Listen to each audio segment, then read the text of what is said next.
This is the saga of a new paper piecing quilter. Now please remember, I have never quilted, sewn, done any of this in my life until we started Terry's baby blanket. So let me just walk you through what the quilters in Connecting Threads have had to put up with for the last 3 weeks. First, remember, I started a normal octagon quilt, and I ordered my paper pieces, and I was very happy going along making all of my little squares. Not a problem. All my little hexagons. Sorry, quilters. Yes, I know there's a difference. I'm learning. All my little hexagons. And it was supposed to be a striped quilt. Well, of course, as I started getting more and more hexagons in the variety of colors, I didn't like the striped quilt. So we decided it would be better if I made the grandmother's garden hexagon little flower thing, but not with a different color in the middle, just one big solid block of color, because that way it would be a little bit more modern. All right, now remember, what appealed to me about paper piecing at the very beginning was the portability, and the fact that I didn't have to use a sewing machine. I could just hand stitch. I was happy as a clam. Went out, bought myself this wonderful, you can get this at any Office Depot, Office Max, whatever. It's a coupon organizer, okay? And I was happy as a clam. Back here I have my little thimble to put my needles in, and then in each one of the little dividers, I don't have as much fabric as dividers, but you get the idea. I would put my little squares that I pre-cut, 3.5 by 3.5, and I would put the right amount of little hexagon pieces of paper in there. Okay, so you can see all my little colors. This would keep me happy for hours and hours and hours. And look, I have my scissors in the front. I used embroidery bobbins to hold enough of the basting thread so I didn't have to have a whole bobbin, you know, a whole big, whatever it's called, of thread. You can tell I don't know what I'm doing.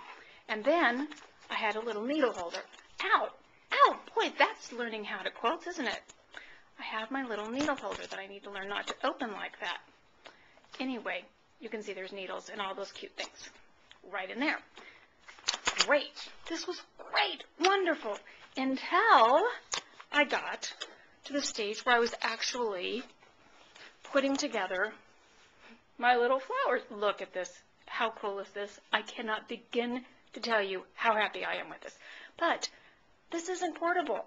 This does not, in any way, shape, or form, fit into my little coupon holder. Bit of a problem. So, just to keep my sanity, I started putting all of, when I had 7 little hexagons ready to go, I put them in this little plastic binder. Again, yet another trip to Office Depot. Not a problem. Ugly. Not appealing, can't stand it, have to open it up, dig around for scissors, dig around for things. Okay, fine. So I'm wandering around the office, and we have a pile of quilts that we're going to put into storage. Eventually, quilts go to charity auctions and things like that, but to get them out of the way, we put them into storage. Fine. So I've now moved on. This is great. I still have more little hexagons to make, but there's that phase 2.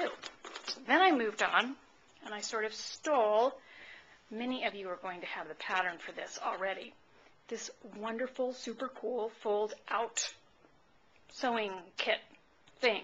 Okay, what I'm going to do, of course, is take my hexagons out of this very, very ugly plastic thing and somehow arrange them in my sewing kit. That's what I'm going to use at home to keep everything organized when I'm putting together my big grandma's flowers.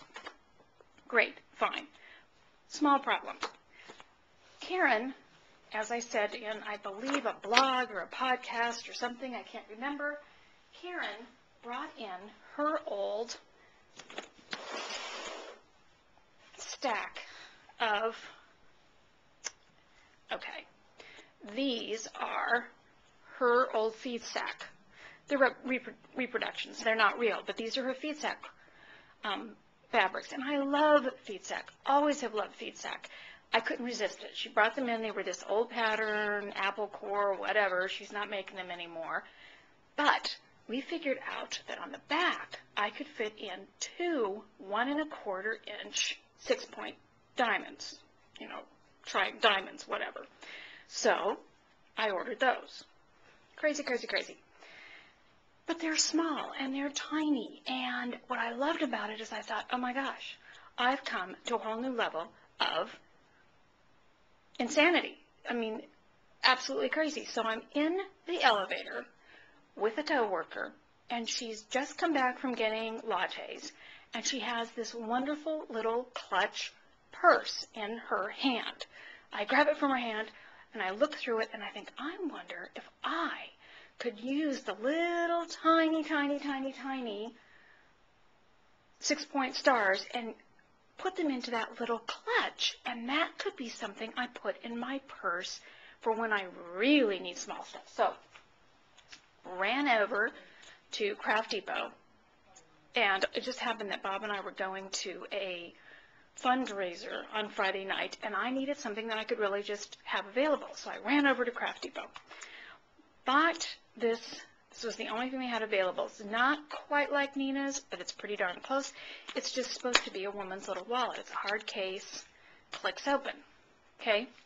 What I did is I put little, what are they called? Samplers. I've got several of them here. See, look, these little squares of samplers are. I got a couple of those.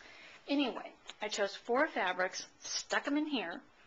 I stuck a little baggie of the triangles, enough, I don't know, 12, 15, whatever. I have these little fold-up scissors. I quickly made myself this little needle and pin holder. I have little applique pins, tiny, tiny. You can tell, I mean, I'm insane. This is what they've been putting up with. I made a little bodman. I like the bright yellow for my Mama's Cottons and, you know, reproduction things. This, to keep from poking my finger like I just did earlier, that I cut down to size to fit right into the zippered part, so I knew I wouldn't get poked. And then, so we're at the fundraiser. We're sitting there listening to the speaker, and this whole thing opens up onto my lap, and I sit there and I paper piece for an hour and a half while we're listening to the lecture. And every time I finished a little square, a little rectangle, what are they called? Diamonds. That's right. See? Every time I finished a little diamond, I put it in the little slot here. Now, just in case you don't think I got anything done, let me show you. Let me tell you what I'm doing. Because the reproduction feed sack quilts don't exactly fit into my decor, I'm trying to modernize the look a little bit. So what I'm going to do is use chocolate brown, dun, da, da, as my background. So I'm going to have these stars and then those 3 triangle blocks, I guess tumbling blocks, in between them of chocolate brown fabrics. And I've got quite the little collection of fabrics. See, it's all going to work beautifully, and that's what's going to happen, and I know it's going to take me years and years and years of making these little tiny triangles. I understand that part. In fact, I actually have, this is a leftover box from when we got some sort of fruit box for Christmas, and I've decided that I'm just going to keep working until I've pretty much filled this box up with the feed sack Mama's Cottons ones. Then I'll start on the chocolate brown little triangle things. Triangles, not triangles, diamonds.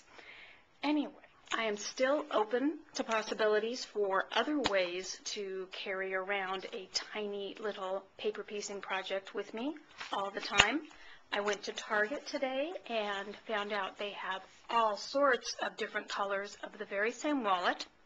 And they have other wallets, so I'm going to keep looking until I find something absolutely perfect for the way I like to paper piece.